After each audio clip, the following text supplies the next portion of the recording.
on, Sal. There we go. There we go. Come on, Sal. There we go. Good girl. There we go. Good girl.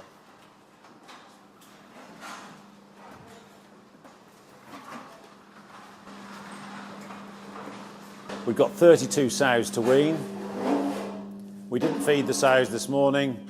We came in, we chose the largest 8 sows to group the sows in similar sizes so that you don't get small sows that get bullied by a large sow. We took the first sow out and made sure we had at least 2 people, clear runways from the buildings, between the buildings from the farrowing room to the dry sow house. We then sent the next sow and she just follows on with the first, but you need 2 people to stop the sows coming back to their piglets.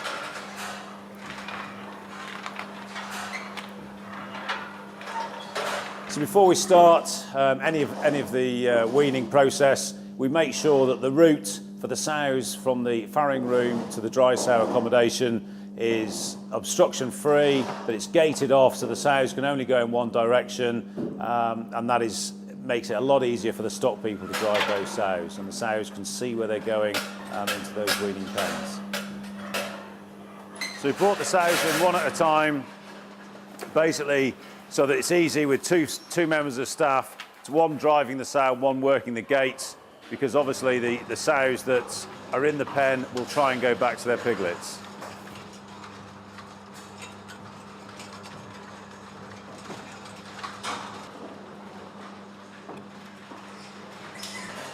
So then we started the weaning of the piglets. We were using a steel trolley with a slatted floor. Make sure this is nice and clean before we start and the tyres are pumped up.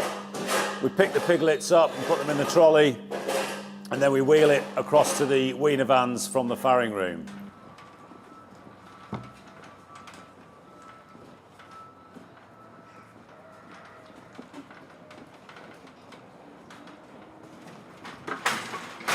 At the weaner vans, we unload the piglets into the 2 different genotypes that we've got into separate pens, and also sex the piglets. So we can keep the boars and the gilts separate all the way through to slaughter and feed them different rations if needs be, and preventing the riding from the male pigs when they get larger.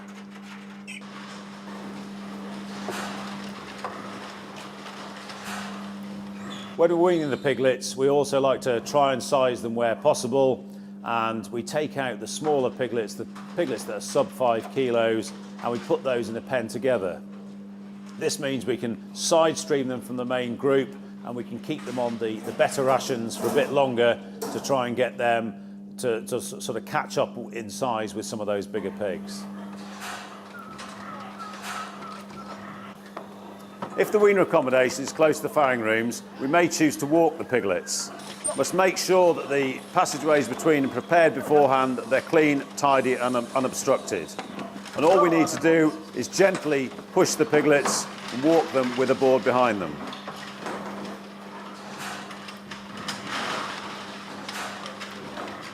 You could also see that we were tagging today, tagging the piglets. We're tagging these piglets, they're going on to a trial looking at 2 different genotypes, so the tags are different colours. And it means we can individually identify those pigs right the way through to slaughter and get individual growth rates for those pigs. The piglets are coming out of the farrowing rooms. It's a stressful time for the piglets. We're trying to minimise that stress. So we're trying to make that new weaner accommodation as comfortable as possible for them.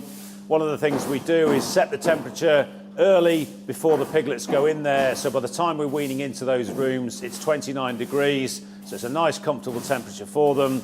We're getting the feed in there for them, the same feed that they've been on prior to weaning. So again, there's less of a change for them once they're weaned off the sow. You've still got the stresses of losing their mother and changing the environment they're in, but we're trying to ease that transition.